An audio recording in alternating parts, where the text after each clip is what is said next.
सबैजना प्रभु येशू ख्रीष्टको नाममा जय मसीह। ध्यान दिएर सुनिदिनु होला। आजको वचन चाहिँ हाम्रो धन्यताको बारेमा छ र आज तपाईँ रुन पनि सक्नुहुन्छ है, त्यसै कारणले रुमा छ भने छेउमा राख्नु होला। त्योभन्दा अगाडि तपाईँलाई म एउटा स्टोरी सुनाउनेछु है, प्रेम कथाको बारेमा छ। एउटा धैर्यवान व्यक्ति र एउटा घमण्डीको बिचको प्रेम कथाको बारेमा हो है। त्यति अब हामी हेर्नेछौँ के भयो त्यसमा भनेर हामी कथा सुरु गर्नेछौँ।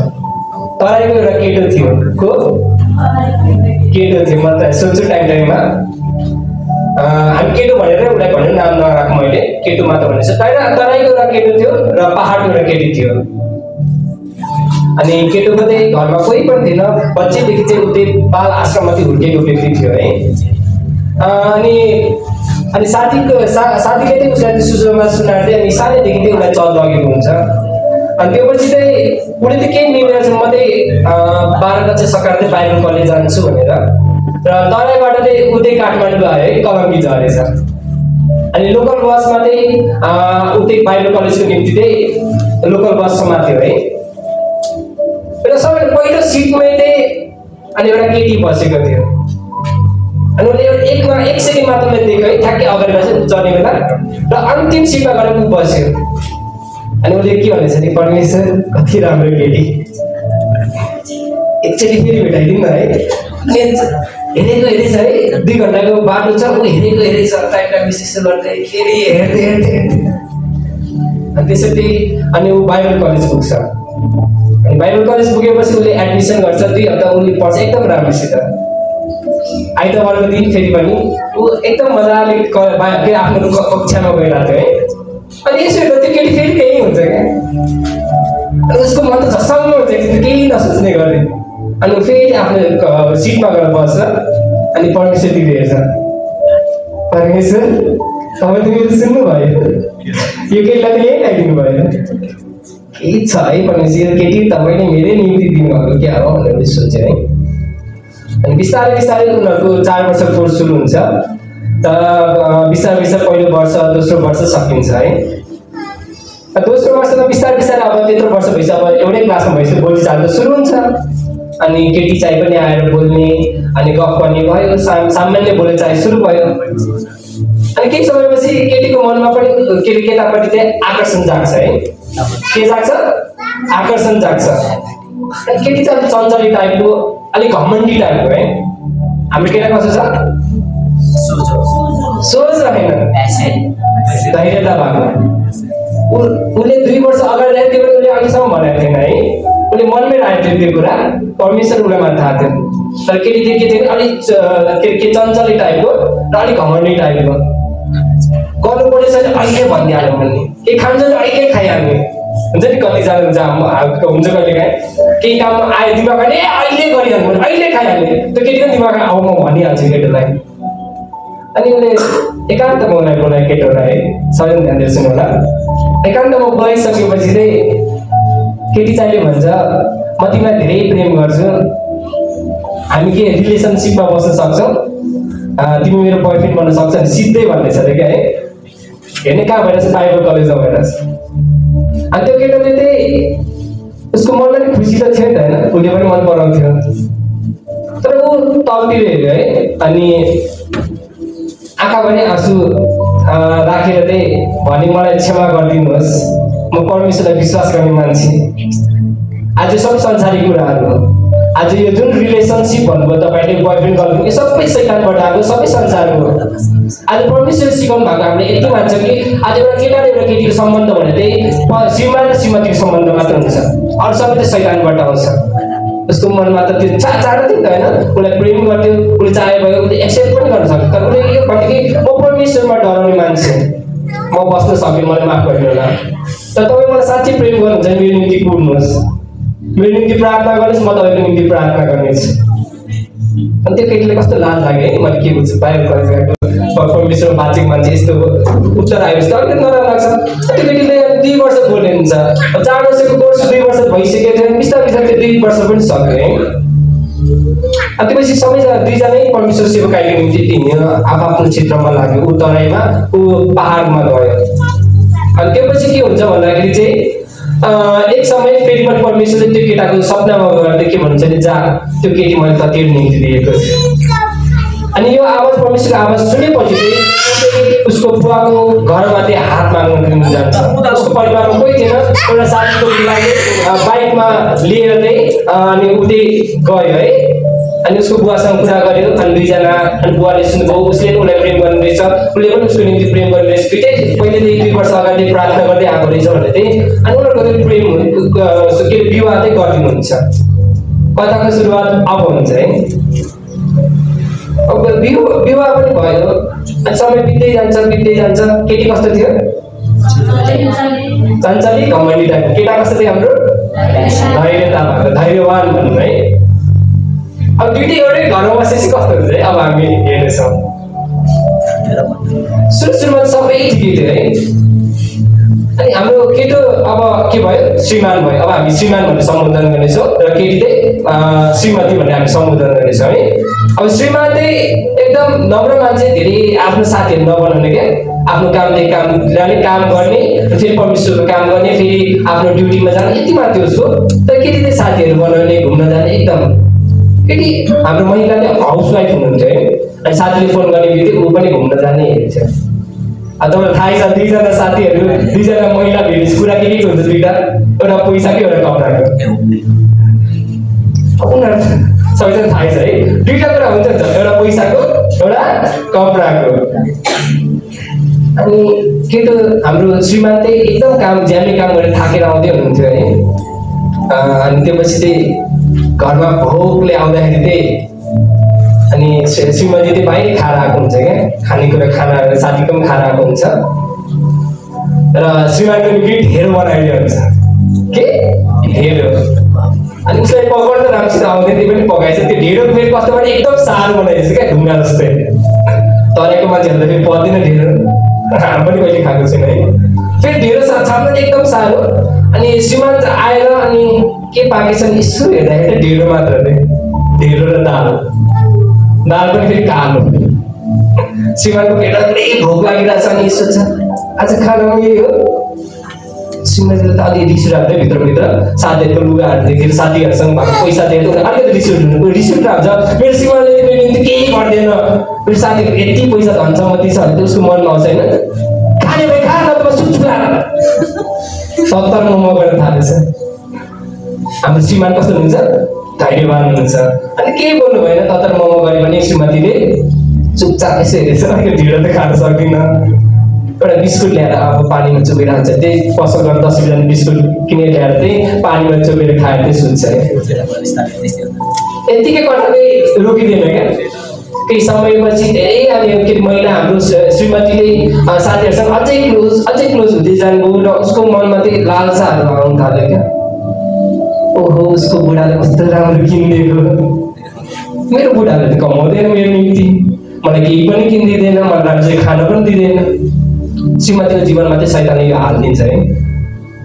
अनि हाम्रो श्रीमानलाई चाहिँ टाइममा टर्चर गर्ने। अब उसले बाहिर काम पनि आज बिहानको 5 बजीदेखि चाहिँ बेलुकाको 6 बजीसम्म ज्यामी काम गरेर आए तापनि घरको सबै काम गर्नुपर्ने। पहिला त खाना भरि पकाउँथ्यो श्रीमतीले, तर अब खाना पकाउने जिम्मा पनि श्रीमानलाई दियो। म सक्दिनँ, कहिले टाउको दुख्यो भने भिक्स लाएर बस्ने, कहिले सन्तोष सुनेर बस्ने, कहिले बिमारी छ भने नाटक गरेर बस्दिन्थ्यो कि। अनि श्रीमान चाहिँ के थियो? धैर्यवान थियो र उसले चाहिँ केही नभनेर होस् मै पकाउँछु भनेर काम गरेर पनि अलिक थाकी पकाएर पनि खुवाउने है। समय यस्तो आयो कि उसको त्यो श्रीमतीको यति पानी बिग्रेको उसले आफ्नो भित्री वस्त्रहरू सबै पनि धुन दिने अरे क्या। त्यतिसम्म भइसकेको थियो क्या अल्छी। त्यही पनि श्रीमानले केही पनि भनेन, ऊ केवल आफ्नो श्रीमतीको निम्ति प्रार्थना मात्रै गर्थ्यो, परमेश्वर मेरो श्रीमतीलाई तपाईँले सहायता गर्नुहोस्, उसलाई सुन्नुहोस्, उसलाई आज फेरि पनि जति पनि घमण्ड छ उसलाई त्यसबाट निकाल्नुहोस् भनेर। अनि साथीहरूसँग हिँड्ने क्रममा श्रीमतीको अर्कोसँग लभ पर्छ क्या, अलिक धनी केटासँग लभ पर्छ भनौँ। अनि उसले के सोच्यो नि, अब मैले लिएर डिभोर्स दिनु पर्यो, अनि अब त्यसले मलाई केही कमाएर पनि दिँदैन, बरु म डिभोर्स गर्दै योसँग लाग्छु, यसले मलाई धेरै राम्रोसित हेर्छ, मेरो लागि नयाँ लुगा लिइदिन्छ, मेरो लागि राम्रो बस्ने हुन्छ भनेर त्यो हाम्रो श्रीमतीले सोच्नुहुन्छ त्यो। र घरमा आएर केही कुरा नभए पनि यतिकै झगडा गर्ने, सानसानो कुरामा झगडा गर्ने भयो क्या। अनि डिभोर्ससम्म कुरा पुग्यो है। र श्रीमानले त्यति मात्र भन्नुभयो, तिमी मलाई छोडेर जान चाहन्छौ भने तिमी जाऊ, म तिमीलाई रोक्नेवाला छैन, तर डिभोर्स नमाग। मेरो परमेश्वरले डिभोर्सको बारेमा कहिले पनि मलाई सिकाउनु भएको छैन। तिमी जति टाढा जाऊ म तिमीलाई फ्री छोडिदिन्छु, तर तिमी म तिमीलाई डिभोर्स चाहिँ दिँदिनँ। मेरो परमेश्वरले यो एलाउ गर्नुहुन्न भने चाहिँ श्रीमानले भन्नुभयो क्या। र श्रीमती ब्याग प्याक गरेर चाहिँ लाग्यो। मैले श्रीमतीको घरको बारेमा तपाईँहरू भनेको थिएँ, म अब भन्छु है। श्रीमतीको घरमा चाहिँ एउटा बुवा र उसको सौतेनी आमा र उसको परिवार मात्र थियो है। अब सौतेनी आमा भन्ने त्यो याद आएछ तपाईँले बिलाउनु है। अब बुझ्नुहोस्। अनि त्यो पछि अब छोडेर गएपछि चाहिँ साथीहरूसँग बस्ने भयो, त्यो केटासँग विवाह गर्यो है। मोज मजामा जीवन बितायो। 1 वर्ष 2 वर्ष 3 वर्ष श्रीमान चाहिँ दैनिक प्रार्थना गर्थे आफ्नो श्रीमतीको निम्ति, परमेश्वर फेरि पनि फिर्ता लिएर आउनुहोस् भनेर। ऊ रुन्थ्यो, प्रभु आज त्यो तपाईँले मेरो निम्ति दिनुभएको थियो, आज तपाईँले मलाई भन्नुभयो, त्यो पछि मात्रै मैले उसलाई पाएँ। र आज फेरि पनि ऊ मबाट अलग भएको छ, शैतानले खोजेर लगेको छ। म प्रार्थना गर्दछु परमेश्वर फेरि पनि उसलाई फिर्ता ल्याउनु भनेर। अनि त्यो पछि चाहिँ 1 वर्ष 2 वर्ष 3 वर्ष बित्दै गयो 4 वर्षको समय आयो। 4 वर्ष समय धेरै थोरै होइन है, एकदम धेरै लङ टाइम हो। त्यही पनि आफ्नो श्रीमानले चाहिँ उसलाई जहिले पनि प्रार्थना गर्थे। र श्रीमती एकचोटि बजार जाँदै थियो साथीहरूसँग घुम्नको निम्ति, उसको चाहिँ रोडमा एक्सिडेन्ट हुन्छ है। र एक्सिडेन्ट भएपछि उसलाई अस्पतालमा लान्छ र उसको जिउ चाहिँ पुरै प्यारालाइसिस भइसकेको छ। अब उसको जिउ चाहिँ कुनै पनि चल्दैन। ऊ घाँटीबाट माथिबाट मात्र हो, त्योबाट तल कुनै पनि चल्नेवाला छैन भने जब उसको साथी सुन्छ उसले पनि 1-2 दिन त भेट्न आउँछ तर छोडिदिन्छ। अनि उसको परिवारमा फोन जान्छ उसको बुवा आमाकोमा। अब आमा सौतेनी आमा हुनुहुन्छ है। र 2-3 हप्ता उहाँहरू पनि भेट्न आउनुभयो, तर खर्च 4 लाख पुगिसकेको थियो। अनि सौतेनी आमाले भने छोडिदिने यसलाई, यसले जेसुकै गरोस्, यो घमण्डी केटीलाई हामीले के नभने छोडिदिनु भनेर आफ्नो बुढाताले लान्छ। सुन्नुहोस् है, अब उसलाई हेर्ने कोही पनि थिएन। ऊ धुरु रुन्छ है। जसमा आफ्नो भन्ती कसैले मलाई सहायता गरेन, ऊ बेडमा एकदम धुरु रुन्छ। त्यही पनि उसको मनमा पश्चाताप चाहिँ आउँदैन क्या आफ्नो बुढा प्रति। अनि त्यो उसको मोबाइलबाट कन्ट्याक्ट हस्पिटलले चाहिँ उसको बुढालाई गर्छ, श्रीमानलाई। र श्रीमानले भन्नुहुन्छ तपाईँको श्रीमती यसरी हुनुहुन्छ, तपाईँले लिएर आउनुहोस् अनि यहाँको दिनुहोस् पैसा जति पनि छ, 4 लाख बिल उठेको छ भनेर भन्नुहुन्छ है। र श्रीमान जानुहुन्छ अनि आफ्नो साथीभाइसँग धेरैसँग मागेर लोन मागेर एकदम कराएर हुन्छ कि रोएर हुन्छ कि आज त्यो लोनहरू चाहिँ उठाएर चाहिँ आफ्नो श्रीमतीलाई चाहिँ त्यहाँबाट छुट्याउनुहुन्छ है। र घरमा ल्याउनुहुन्छ। त्यही पनि श्रीमतीमा घमण्ड चाहिँ अहिलेसम्म टुटेको थिएन क्या। अनि त्यसपछि समय बित्दै जान्छ। श्रीमानले चाहिँ के प्रार्थना गर्थ्यो श्रीमतीको खुट्टामा समातेर। जब श्रीमती सुतिरहेको हुन्थ्यो है, खुट्टामा परमेश्वर मेरो श्रीमतीलाई छुनुहोस्, ऊ जस्तो भए पनि आज म प्रेम गर्छु उसलाई चङ्गाइदिनुहोस् परमेश्वर पिता, आज फेरि उसलाई निको पार्नुहोस्। अनि जब यो प्रार्थना गरिरहेको हुन्छ अनि एकचोटि सुतिरहेको बेलामा परमेश्वर आज त्यो महिला अनि त्यो वैवाहिक त्यो स्त्रीमाथि अनि देखा पर्नुहुन्छ र उसको पापहरू चाहिँ एकदम छङ्गै पारिदिनुहुन्छ क्या। एउटा टिभी जस्तोमा उसले के गर्यो भनेर। अनि त्यहाँ देखाउनु परमेश्वरले कसरी उसले चाहिँ आफ्नो श्रीमानसँग ततरमा म भनेर बोल्यो भनेर। र आफ्नो श्रीमानले कसरी लात्तीले हान्यो, आज हातले पिट्यो, त्यो सबै परमेश्वर छल्याङ्गै देखाइदिनु भयो क्या। अनि उसको साथीहरूको फोटो देखाउनुभयो, सबै देखाउनुभयो, कसरी ऊ बिग्रियो, कसरी उसको साथीहरूले उसलाई बोलायो, तर अन्तिममा कोही पनि काम लागेन भनेर। अनि त्यो देखेपछि ऊ बिउजिन्छ र ऊ रुन थाल्छ। उसको जिउ अहिले पनि चलेको छैन, यत्तिकै छ। र उसको आँखाबाट आँसु चाहिँ तर झर्छ र भन्छ परमेश्वर पिता म तपाईँमा बाँचेको मान्छे थिएँ, तर आज संसारको मोह मायामा परेर चाहिँ आज मैले तपाईँको प्रेमलाई चाहिँ मैले भुलि पठाएँ। र मायामा परेर चाहिँ आज मैले तपाईँको प्रेमलाई चाहिँ मैले भुलि पठाएँ। र आज म यो हालतमा छु, मलाई क्षमा गरिदिनुहोस् परमेश्वर पिता भनेर चाहिँ ऊ रोइ प्रार्थना गर्छ है। त्यो रुईको आवाज सुनेर चाहिँ श्रीमती किचन रुमबाट त आउनुहुन्छ है। अनि श्रीमतीले हातहरू केही चलाउन सक्नु भएको छैन, केवल टाउको फर्काएर चाहिँ मलाई माफ गरिदिनुहोस्, म तपाईँको विरुद्धमा धेरै पाप गरेँ, तपाईँले मैले छोडेर गएँ, तपाईँले मैले त्यागेँ, तपाईँले मैले तत्तर मोह गरेँ, तपाईँले मैले धेरै कुटेँ, धेरै गाली दिएँ, तर आज तपाईँले मेरो विरुद्धमा एक शब्द पनि बोल्नु भएन भने चाहिँ आफ्नो श्रीमानलाई चाहिँ भन्नुहुन्छ क्या। अनि जब त्यो श्रीमतीले त्यो भन्छ त्यतिखेर नै ऊ चाहिँ निको हुन्छ। हालेलुया। र दुईजना पहिले त्यसै जसरी नै फेरि पनि बस्न थाल्छ है, अनि फेरि पनि उसले आदर गर्न थाल्छ, जति पनि उसले मिस्टेकहरू गरेर त्यसले सुधार्न थाल्छ है। यो कथाबाट हामीले के बुझ्छौँ? धैर्यता। आज जस्तो सुकै समस्या होस् केले जित्छ? धैर्यताले। शान्ति आन्टी आवाज सुनिनु तपाईँको?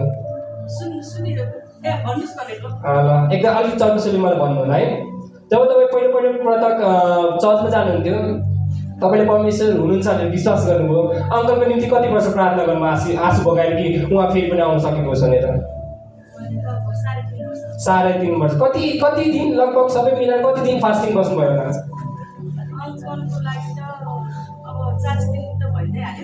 सबै मिलाएर